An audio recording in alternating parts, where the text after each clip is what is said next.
chini. Peleka tu chini kabisa. Beautiful. Can you put some? Yeah. Let me put some more.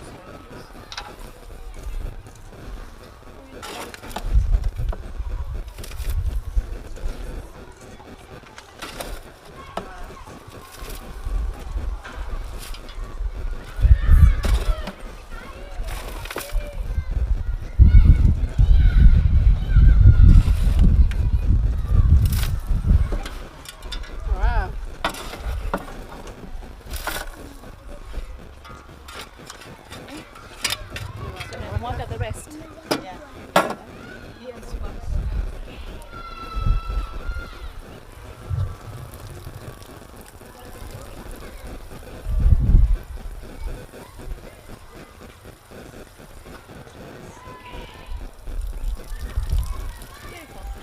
More soil? Yeah. More soil? More soil. Thank you.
Primary School, 1 or 2 streams. So then what happens after? Yeah, and I'm having a pressure, but I don't have space. I'm having 14 classrooms against 1,000 students. Like you see, these are some of the classrooms.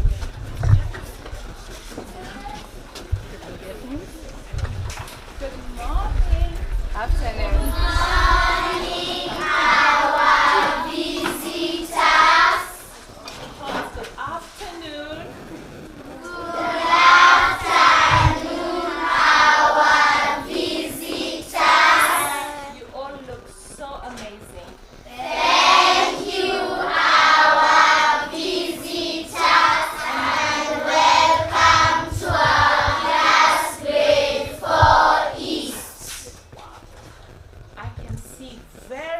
Very clever girls and boys here. Thank you, our visitors. So continue studying very, very hard, yeah? Okay? So you can make your mamas and papas proud. Yes. And you can make your teachers proud. Yes. And you can make your school proud. Yes. Right? Yes. Hard work? Hard work? Yes. Pays. Good money. How many are going to be politicians? One. Wow. 2, 3, 4, many. Everybody. Doctors? Teachers? One teacher. Okay. Nurses? Great. Engineers? Scientists? Some of you are going to be doing 2 jobs. And that's fine. You can do 2 jobs. Okay? So I really am proud of all of you. Study hard, okay? Yes. All right. Thank you. You know her? No. You don't know her? Yes. Okay. She'll tell you her name. You hear from her. You've never seen her? Yes. Not anywhere? Oh my God. Okay, so my name is Esther Pasaris. I'm the Member of Parliament for Nairobi County, so the whole of Nairobi. So I'm your woman representative, your woman MP, right? So when you go home, you tell mommy and daddy that you met your woman MP, Esther Pasaris, okay? All right, my darling. Okay, now you can have a seat.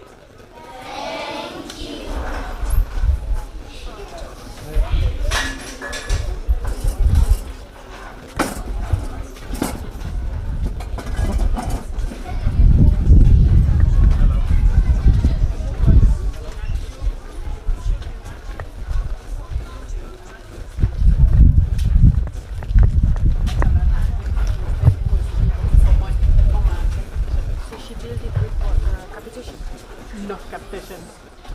I think parents came together, they contributed, So and this they did heat this. is too much. You It need is ceiling too much. boards. Yeah, ceiling boards. Yeah. And again, if this mabati can be removed, we have stones because the foundation is good. Yeah. In fact, if we have stones to do walls, we shall be good. Yeah. Yeah. Yeah. Let's take note of all the needs of all these schools. Huh? Good. Thank you. This is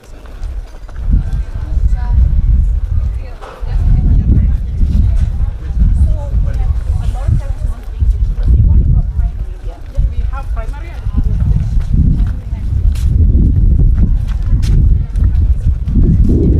yeah, we have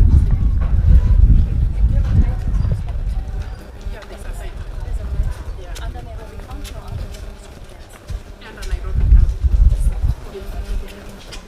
Nairobi County will take all the titles for the graduation. Yeah. And this is the junior school.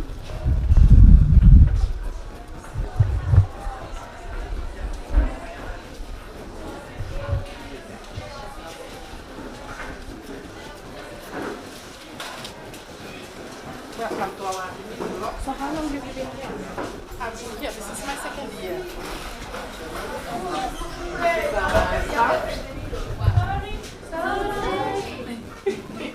Happy International Women's Day. Happy International Women's Day. Yeah. Yeah, this is my staff, and as you can see, some of them are not here today. They have gone for sports. This staff room actually is very small for 30 teachers. It was a classroom which was subdivided. We were supposed to have a big admin block, but that class was subdivided. That is what was the office of the deputy, the secretary, and the principal's office. Very tiny. How are you performing? Very well. Very well. Above average. Last year we took so many. We took over 15 to national schools, 95 to extra county schools, and 15 to sub-county schools. Yeah. Yeah. But our catchment area is not from London. It's from Kayole, Dandora, Moyo. Yeah. Yeah.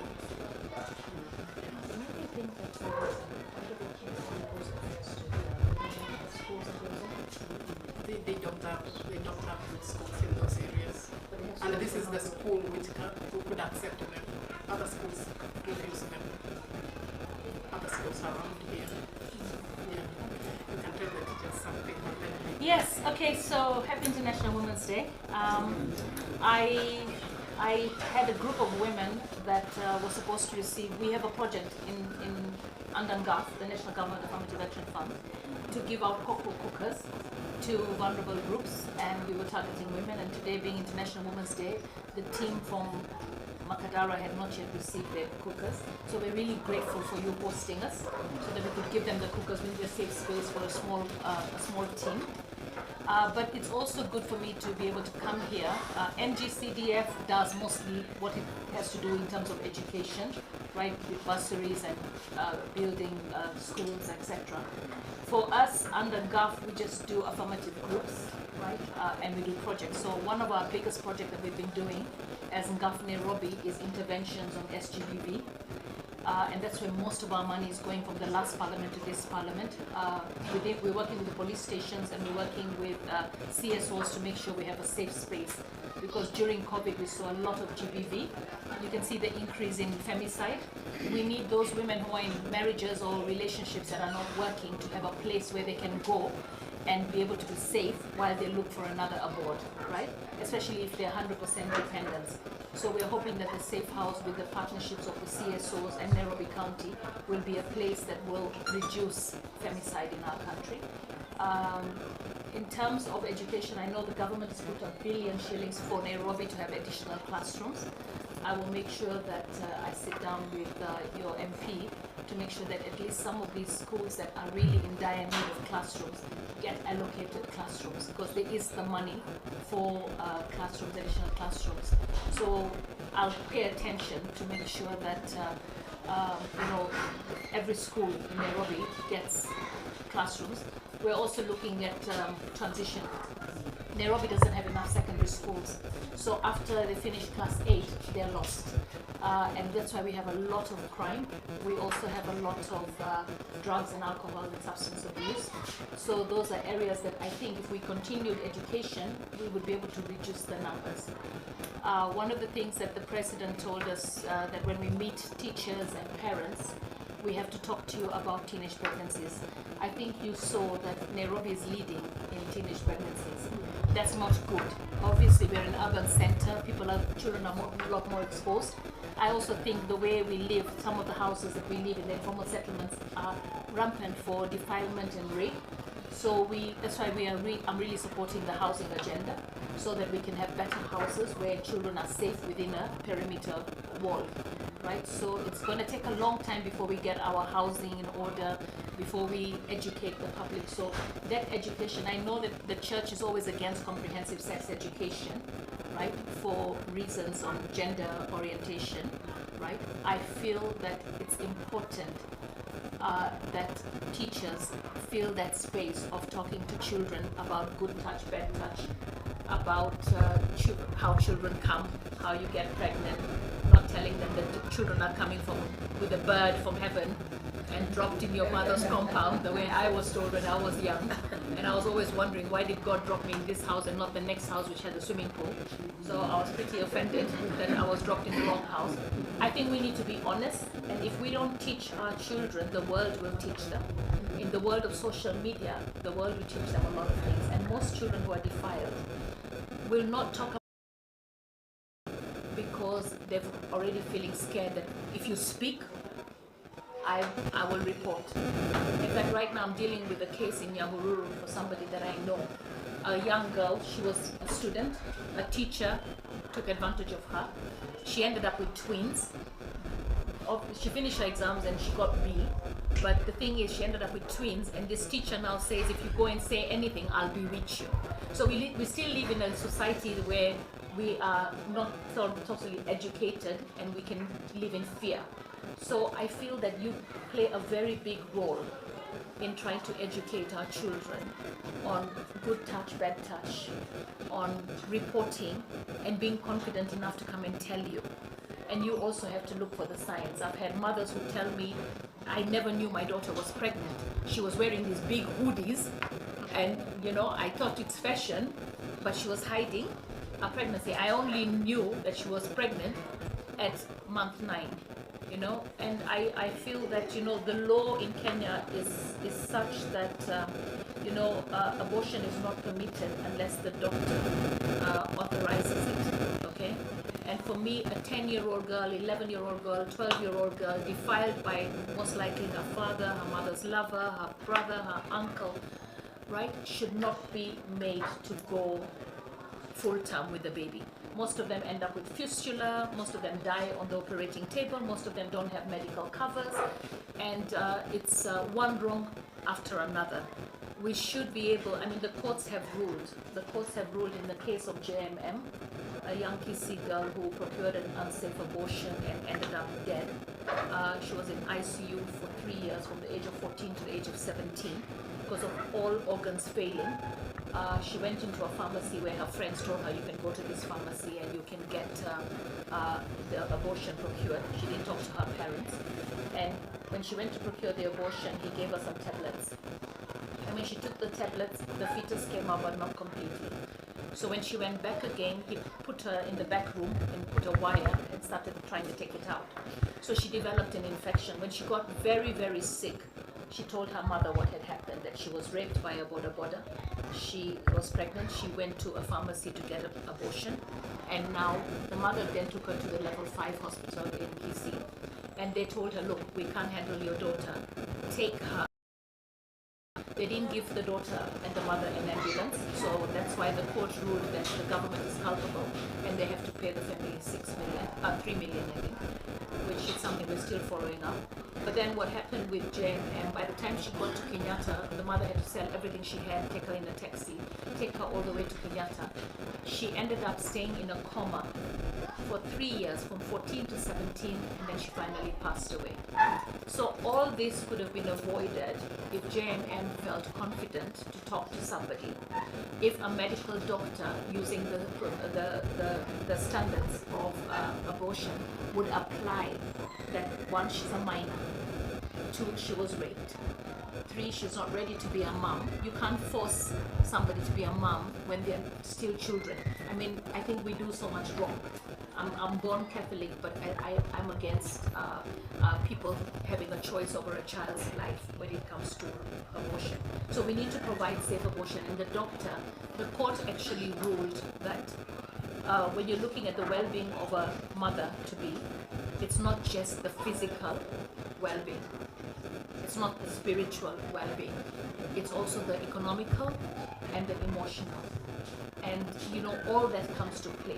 So the courts have actually said it's a lot more. So when our president says we need to address teenage pregnancies, we need to address it with the maturity and the sensitivity that it requires.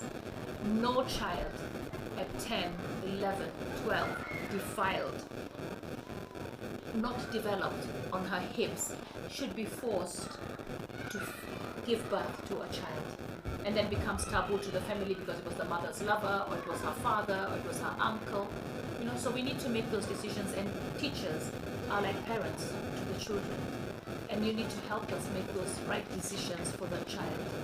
And I think the standards and procedures for abortions have been issued, and there is enough ground for the well-being of the child mother to not procure an unsafe abortion, to procure a safe abortion without judgment.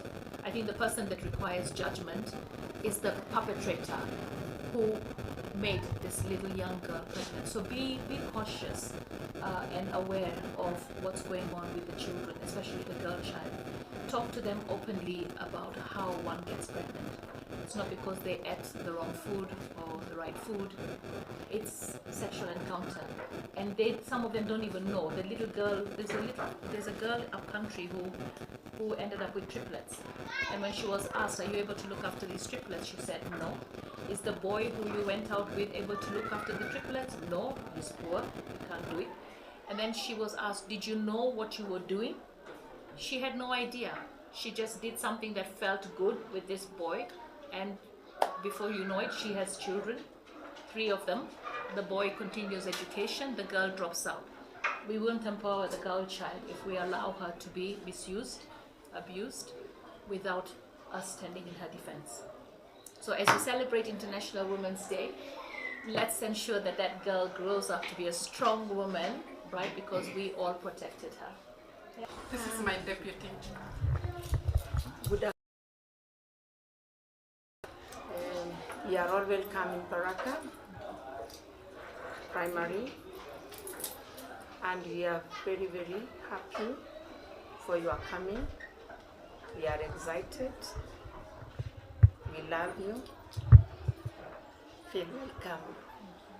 And we are also very happy for you have enlightened us on the right of the minor children. Me, I didn't know that abortion is allowed for the minors. So we shall continue talking to them, we shall continue educating them, telling them that whenever such things happen to them, they report to us, they report to the parents early enough so that they can be helped. Otherwise, feel welcome. Thank you. Thank you so much, Madam Basaris, for choosing to come to Baraka. Actually, we are very happy. We feel proud today we feel like those village children who have received the president in their village. Because Baraka is a school in Buruburu, but it is a neglected school. And by you coming here, I don't think Baraka is going to be the same. Your name alone is going to take Baraka along with you. And I simply want to invite you to find your own good time. You've not seen Baraka.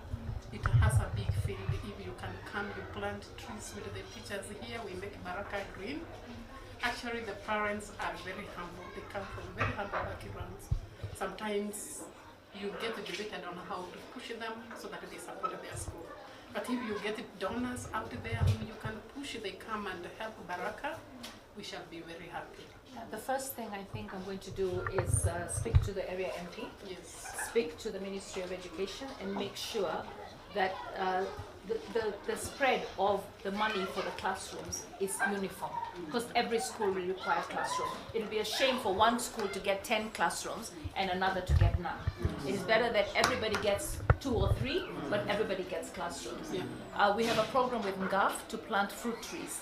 So we will come on a day, we'll come and spend a day here where we'll plant fruit trees with you, but also to appreciate the demands of the school. Yeah. But when I come back, I'm traveling for a conference on Tuesday. But when I come back, I will actually sit with Mheshimiwa Aladwa and see how is he apportioning the monies that are being given to Makadara Constituency for classrooms, right?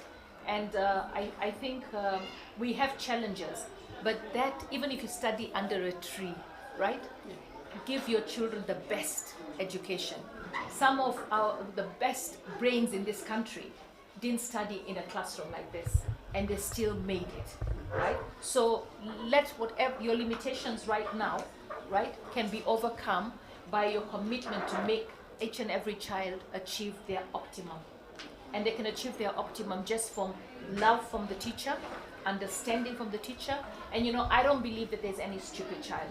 Sure. All right? There is no stupid child. Every child has their own potential. All right? One can be a musician, one can be a doctor, one can be a scientist, one can be a politician, one can be a doctor. You know, I mean, everybody has their own gift. So nurture that gift, right? And you know, there was a study done in Germany where they took a hat and they put all the names of the teachers. And then they took another hat and they put all the names of the students. And then they picked out a few teachers and they picked up a few students. Then they called the parents of those students and they said, your children have been tested and they are the best, the most cleverest children in the school. Then they called the teachers and they said, we did a test on all the teachers and we found that you are the best teachers we have in the school. And then they went and spoke to the students and they told the students that, you know what, we've done an analysis of all the students and you are the most cleverest students in the school. And guess what? After they reached the examination time, right, each and every student in that class scored A. Every student scored A. So the thing is, the study proves, right, like a placebo effect, right, the placebo effect. If you believe that you are the best, and if everybody around you, from your parents to your teachers, to your fellow students, believe that we are a crop of very good students, right? Then I'll tell you what, you will have A students. So start telling your students, you know, that they can make it, that they're good, that they have what it takes to conquer the world, you know, that they're confident. It's you to program them into believing in themselves, yeah? And then also to notice that the challenges, you know, the learning challenges. Because sometimes, you know, we tell a child off because the child's handwriting is bad. If you see my handwriting, I can't even read it. I'm dyslexic, so my handwriting is like terrible, all right? I cannot write numbers in order. If you tell me 1969, I'll write 1996, okay? Because in my brain, it interchanges, okay? Reading was such a big challenge for me until much later in life. I still have a hard time pronouncing certain words. I can't make the difference between, okay, now I'm a bit better. There, oh my goodness. I would use all of them, mix them all up, you know? So the thing is, I still made it, all right? Okay, I mean, Joho was D- or D+, whatever. He became governor. Hey, Moy was a school teacher, became president. So there is no limit to your potential. It's just being told that you have what it takes to become whatever and whoever you want to be. So give them that confidence. Especially when you see a child is hesitating, you just say, you know the answer, just say it. Because they probably know the answer, but they have the fear, right? So faith, not fear, right? And confidence. We're trying to make sure you have counselors in your schools so that they can help the kids, because we're going through hard economic times. So some children come from really trying backgrounds. But I know that, you know, I went looking for my headmistress for my primary school, Sister Dorothy. And the reason I went looking for her was because of the impact she had on me, all right? So I became a class prefect, a class monitor, a bell ringer. These were all important duties. For somebody who probably didn't have enough confidence at that time, it gave me confidence because I was doing something. So you have the ability to take that child that doesn't have confidence, and by the time you're done, that child is able to articulate and speak with such command because you showed them that they could be the best that they could be. Yeah? So, I mean, for me, you know, I had my parents, but my teachers were also my parents. So you don't just have the children that you have at home, your biological children. Your entire class is your child. And that's how you go to see them. They're your children. They're waiting for you to just love them and guide them. And you spend more time with our children than we do. Yeah? Seriously, teachers spend more time with children than the parents. And we saw that during the pandemic. Right? And then wanaume, tafuteni wanawake nje, si kwa shule. Hey, it's a big problem. It's a big problem. Sijui ni nini. Sijui ni nini. Wanaume wanaua wanawake, wanaume wanaenda na watoto wetu. Yeah, you know, it's find one, settle. Single mothers kwa sababu wanaume wanapeana ball wanapotea. So let's protect our girls. And if you know that there's a teacher or a leader who is doing the wrong thing, be a citizen and arrest that person. Because you know, mukikaa kwa bao huyo mtu anazungumza vile aliftoboa hapa na hapa. Arrest, because leo ni mtoto mwingine, kesho itakuwa mtoto wako. Si ndio? Yeah, so we have to protect our girls. Yeah, you know, at the end of the day, your responsibility is a father figure. Not a boyfriend, not a lover.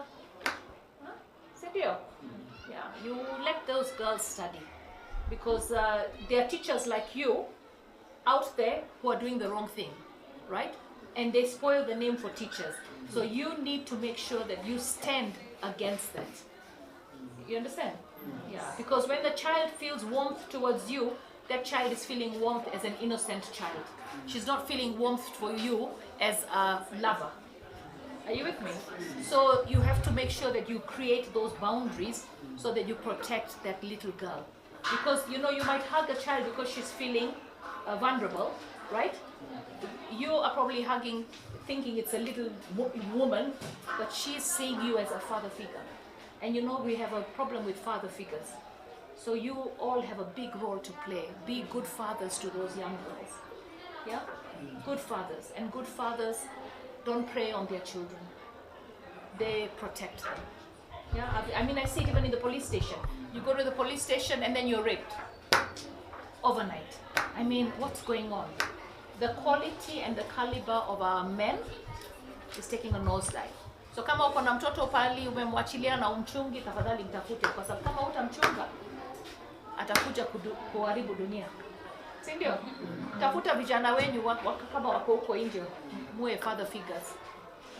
Kwa sababu najua hii we are polygamous by nature. So let's look at our children wherever they are. Watoto wote single mothers. Kuna mwanaume amewapatia hiyo mtoto. We need that for the whole day.